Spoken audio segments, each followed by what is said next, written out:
Join us for another episode where real men have real conversations about leadership, relationship, morality, and dominion. Welcome to Man Code.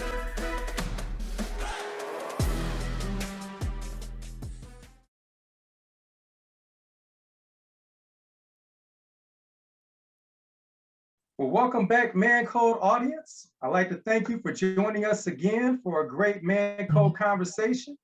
My name is Jonathan. I'd like to thank my guests for coming on today. Before we get started, I'd like to actually have the brothers go around and just quickly introduce themselves. We're gonna dive in. Malcolm Crawford, Grace and Peace. Derek Miller.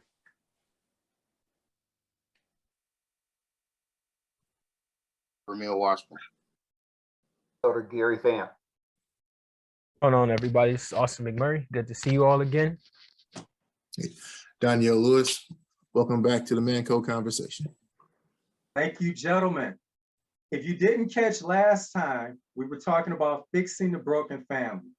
We talked about that to a great degree. We want to bring that back again today to really hammer out some points, because we touched on some of the challenges we as men face in bringing up a strong family. But today we're going back in with the aim to bring some tools to make that a reality. But as you're looking at the video, for all of you who are subscribers, who've never seen the Man Code, never been in on the conversation, we want to encourage you today to like it, subscribe to the channel, and definitely share this out. Because Man Code conversation is definitely fluent. It could be had anywhere, anytime with anyone. So thank you again for joining us. And again, keep riding with the Man Code. But as we dive into this, I just want to bring this out. And this is something that I thought about, just kind of going about it, because you go from a parent, now I'm a grandparent. I just want to ask you, gentlemen, how do I talk about abortion with my kids and what effects that may have on a family? What do y'all think about that? That's a big deal nowadays. So whether your kids are teenage, small kindergarten, or grown, this is coming across their face at some point. Tell me what y'all think. I can jump in real quick. I think kind of goes back to our conversation last week when we started talking about having set questions or set conversations with our kids. Things that we should definitely have conversations with, so that they have things to kind of build out. So when you talk about children and abortion, I think it would depend on for me, I think it would depend on the age. Because I mean, if you haven't had a sex talk with your kids, you definitely shouldn't be having a conversation about abortion. And so I think, but when you have that conversation, I think we should be talking about the value of life. I think we should be talking about where life begins. Because a lot of the argument always is around when do you call a fetus a fetus, or when does life begin? And so I think it's important to lay that foundation for kids, so they have an understanding of where your point of view is where life begins, because then that actually sets the platform for your discussion on abortion.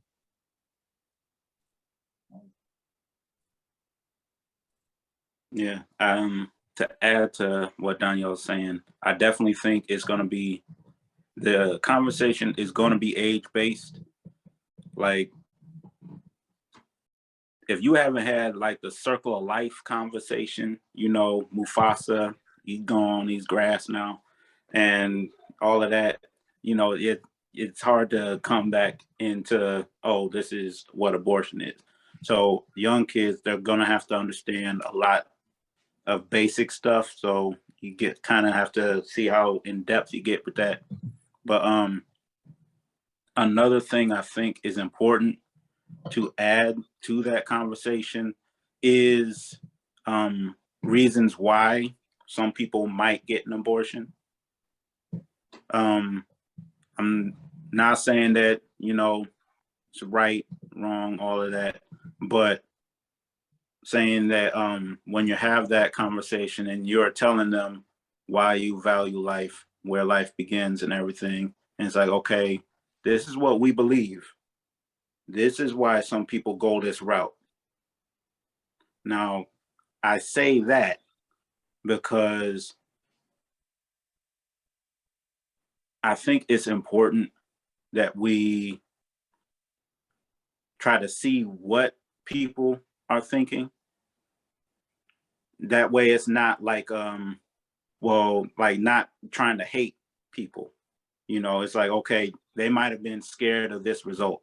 They might have been scared of this thing that's happening. They might have come up into this topic of parenting and they really weren't ready.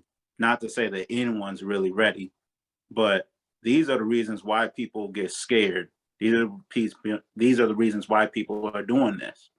So I would use that as a lesson of, okay, this is why many people kind of go this route. Now for you, this is why I'm preparing you in this way. If you don't want to be a parent early, this is the route that you need to take. You need to make these decisions. You need to make these actions. And, you know, that's just how I see it. I hope y'all were able to follow me. Well said. Yeah, I like the point that Derek made from the standpoint of having that sex talk early on and the implications of it, right? Like if you do have it unprotected, whoever you're sleeping with can essentially end up pregnant, right? And so, you know, you got to ask yourself those tough questions. It's like, you know, if she does get pregnant, are you ready to have a baby? Are you ready to do this or do that? And I think another important thing is make sure if a young man is in that situation, to make sure that he's in constant communication with that young lady as well, right? So I was in high school, and you know, several young ladies got abortions, right? And so that's something that that's not really talked about a lot. It's a reality that we've been facing for a long time. And so I think, like I said, it begins with the conversation of sex and the implications of it. And you know, we live in a day and age where you got so many people on different sides of that subject matter, right? But I think one of the most important things is, you know, if we go the route to where the world is now, right, where abortion is no longer legal, is no longer legal in certain states, then you got to have that conversation of solutions, right? So it's like, hey, so abortions are illegal. All right, what solutions are we going to provide these young ladies, these young men? Because I think when people look at abortions, they usually only look at how it affects young ladies, which it affects them greatly, right? Because they're the ones carrying, they're the ones get the operations done, but it affects young men too, right? And so we gotta have that conversation of solutions. What kind of community support do we have? What programs and initiatives are our local schools, churches, and everything going to implement to make sure that we can support these young people in those decisions? So those are, you know, those hard conversations that we got to have. But I think, like Derek said, it starts with the conversation of sex and what it could lead to, and making sure that young man is mentally prepared for, if, like I said, if somebody does end up pregnant, what comes next with that? So that's kind of how I see it. That's a hard question. That's a hard topic to kind of grasp a little bit. So Yeah, so going off of what the brothers had to say, definitely agree with all of that. Having a sex talk, you know, those things that need to be in order to have that conversation effectively. I think as it relates to abortion specifically, that conversation when my daughters are of age will be more about discipline and the choices that you can and you should and shouldn't make. Because I think that when it comes to abortion, there's a lot of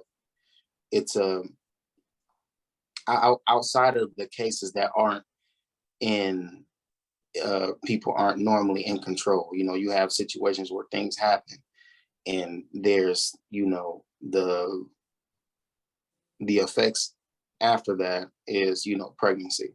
But typically the majority of it is people making bad decisions.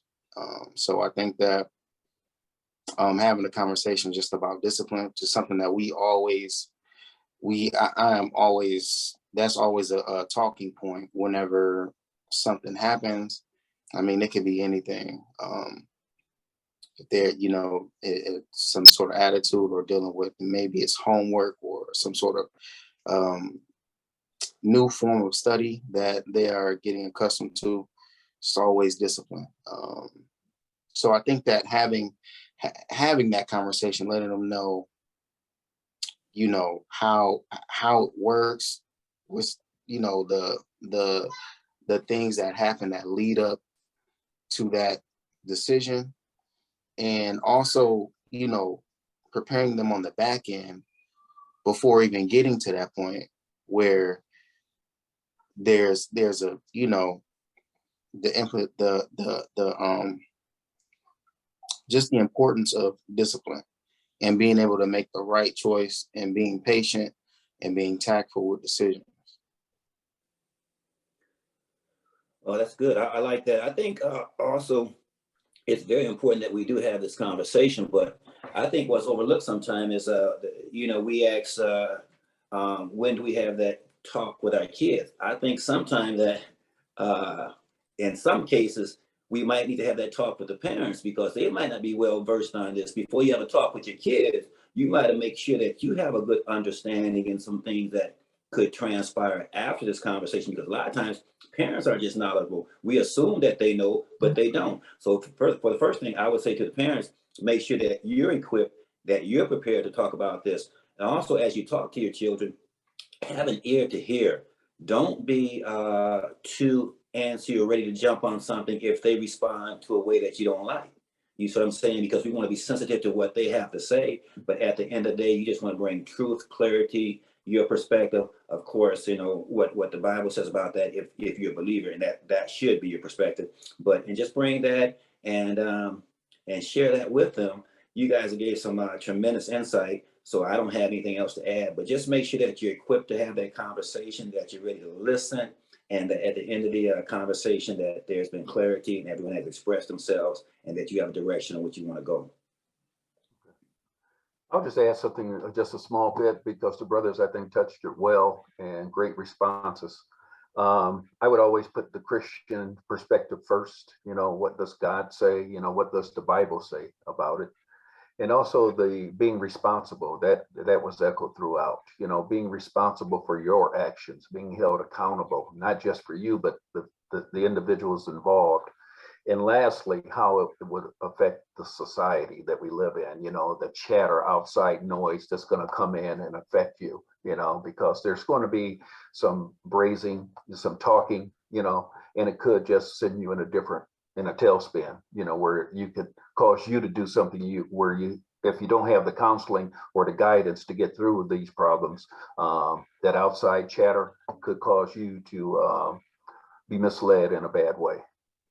If I could just add one more point, I really like what Brother Austin said. He said about the effects of the abortion. Most people just think that the abortion affects the female, but Brother Austin made a point too that it does affect the males too. And sometimes that's overlooked. We know that most of the females will say, "This is my body, and I can do what I want to do with it." This is kind of ironic because I watch it. There's a show on television, and they're dealing with this issue right now. It's a great TV show. I'm not gonna plug it, but so yeah, this is a great topic of discussion. Y'all really touched on that good.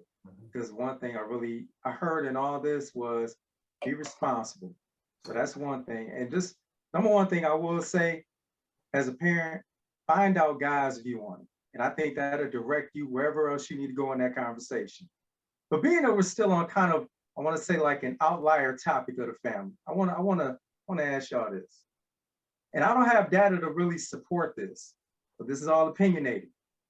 But are children raised by same-sex parents equipped as well to tackle life as those of a male-female parenting household? What's y'all take on that?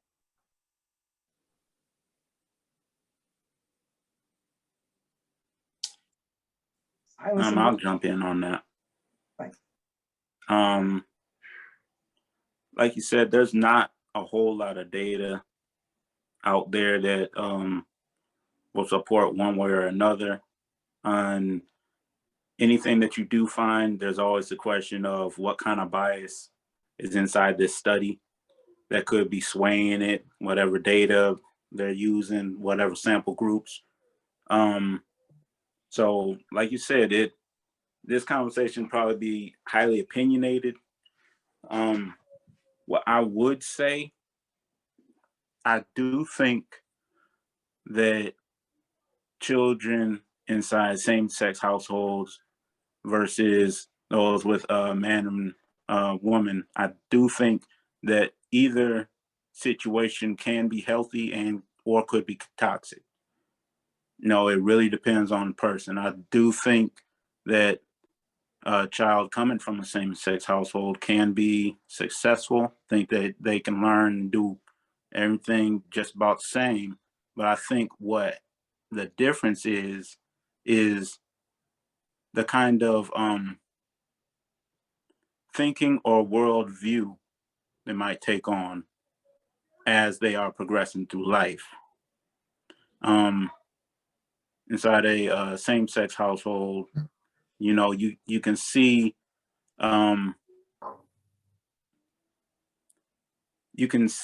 people kind of getting along. You can see some of the dynamics of a relationship, but you don't really see how a man could healthily interact with woman and do those different things.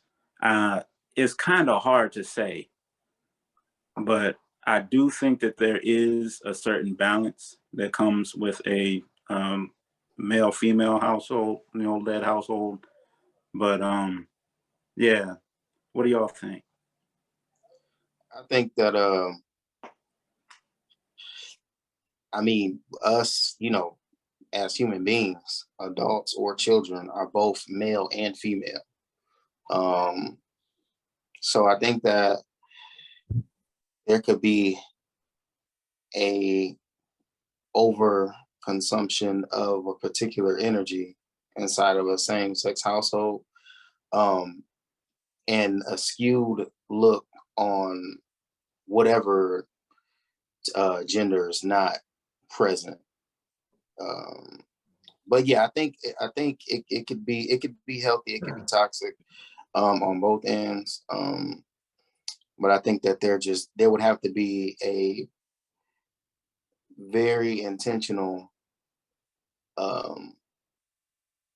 way to approach the child development in a same-sex household with whatever parent that's not, whatever gender parent is not in the household. So if there's two moms, then I would, say that the child should have, there should be like some sort of setup time where they're interacting with their adult male family members, and vice versa. So that would be my take on it. I'm going to shock you right now. I'm going to throw a little shock out here. First of all, I'm going to say no, but then I'm going to clean it up a little bit. And here's why. From the jump, they're living in a model that's not right. The model is already broken. God, female, man, female, that type of thing. Now, but I like what Brother Ramel said, though. I mean, because it's going to be slanted from that perspective. You get two male males or two female females, they're going to lean that direction, because your nature, really, you can try to mask it, you can try to cover it, but you are who you are born with. If you are born male, you have that DNA of a male. Now, I'm not a doctor, scientist, and they may be able to come up with some other things, but at the end of the day, that's going to be the way that you're slant. That's the way that you're bent.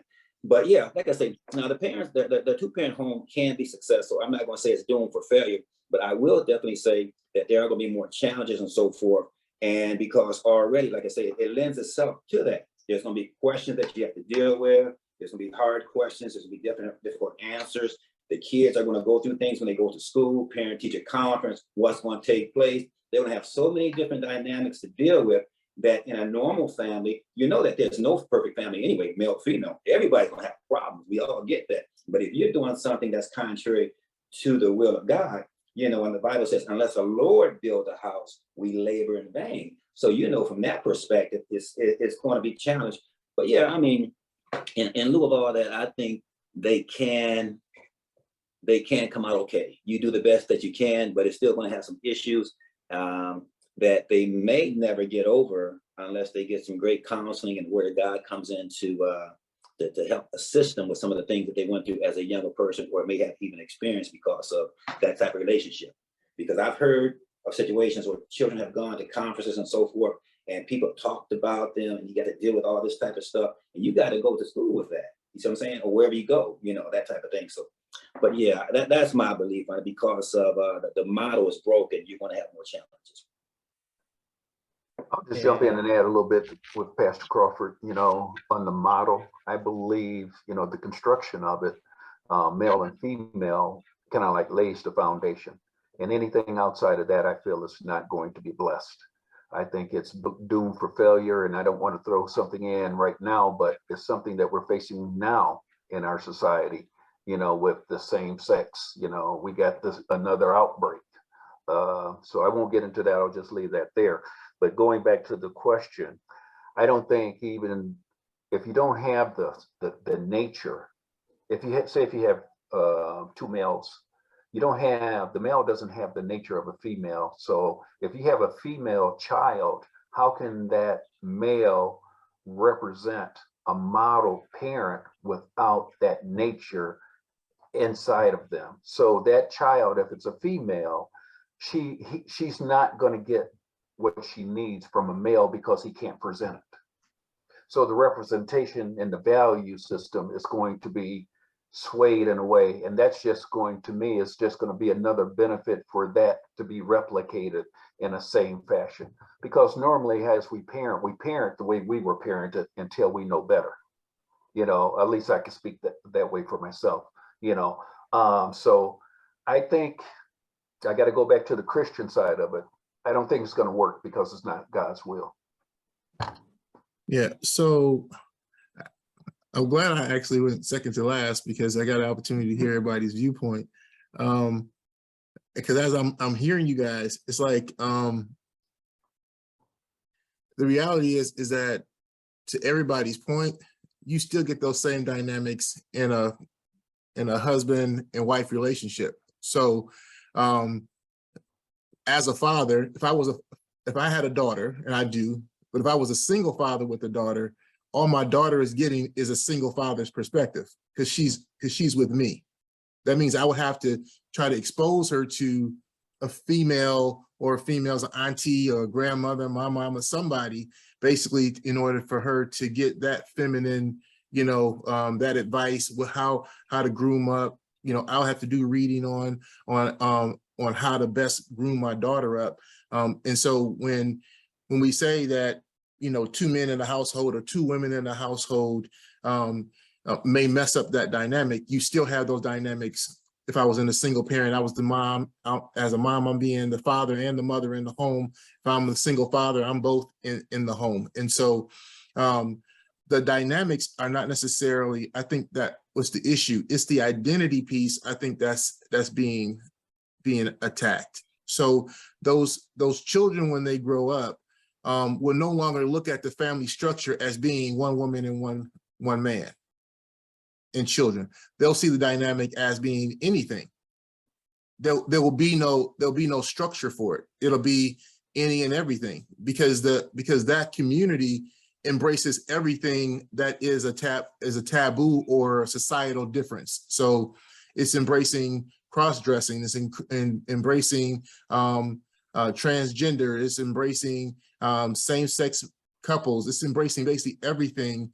And so when that child is being raised up in that kind of family or home, they're being exposed to that dynamic, which means now when I grow up, I'm seeing all of these things, but because my family made this a norm, I don't see anything wrong with it because my moms, you know, grew up and raised me right. You know, they care for me, they love me, they made sure I had the best of everything. They, you know, I didn't have any problems with my moms, or my dads took care of me, they protected me, they sheltered me. And so if we just equate everything to just provision and caring and love, most assuredly, people can provide those things, whether they are same sex or whether they are whether they're male and female or same sex, you know, marriage. But I think it goes back to the confusion or the the thing I think the communities were trying to get at was just trying to make something that is not a norm, a norm.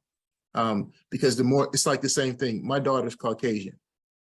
She's being raised by 2 African-American parents. So to my daughter growing up, when she starts to date, she might be dating African-American men because her father's African-American. You know, the world that she basically walks in is African-American. So to her and how she perceives the world that's around her, you know, she may have a persuasion towards African-American men, or have a persuasion towards, you know, white men or Chinese or whomever. But the point basically is that we, as a family, we've never pointed her in any given direction, but because she is around it, she's impacted by it, her worldview is being colored by it, it plays a role in how she perceives and moves into the world. And I think that in perspective can sometimes cause a problem for children, because that means that they don't have any parameters or borders to navigate their life. You know, they might have personal norms, but when it comes to relationships, things that might be harmful in relationships, because we do try to paint the LGBT community as a fun-loving, carefree, all-accepting community, but in actuality, that community is just not that. They have the same woes and the same struggles, if not greater struggles, as heterosexual relationships. Yeah, I guess for me, a lot of it depends on, I guess how the children are raised and what you expose them to, right? And I think one of the biggest mistakes, whether it be same sex or heterosexual relationships, is we kind of hide kids to the reality of what's going on in the world now. And so let's say heterosexual couple, for example, right? I think it's important to have that conversation with those children to say, hey, these are the type of things that are going on in the world. If you go to school and you see one of your classmates have 2 moms or 2 dads, this is why. This is what's going on. This is the state of our world, and vice versa with same-sex couples, right? Having those conversations with their children of literally everything of what's going on in the world. And I think one of the biggest mistakes that can be made in either situation is you rob kids the opportunity of kind of getting information and making assessments for themselves. Whereas like you kind of just like force something down them, whether they agree with it or not, whether they learned about it or not, or anything, right? So you just got to be able to have those honest conversations with kids and give them the information, because like everyone said earlier, either situation can be toxic or it can be good. Spiritually, same sex is toxic, right? But from the standpoint of like, you know, worldly values, like learning how to balance your checkbook, learning how to do all these basic things, like you can learn a lot of those things. But saying, you know, going toxicity in heterosexual couples, a young man can watch his dad beat his mom and he thinks that's how you're supposed to treat a woman, right? And so it's giving kids information and allowing them to make assessments and process things and giving them the space to be able to process whatever, you know, whatever life is throwing at them. So it's a tough topic for sure to discuss, but like I said, it's one of those things that exist in this world, and it all depends on how we have the conversation and, you know, how we allow kids to, I guess, kind of make those decisions for themselves, because people, I think, discredit kids as being good decision makers, but kids can be good decision makers. But you just got to allow them to, like I said, you just got to give them the information and allow them to process and feel whatever they need to feel in whatever situation, and go from there as far as like how you'll guide and direct them. Austin, just real quick, the danger I sometimes feel.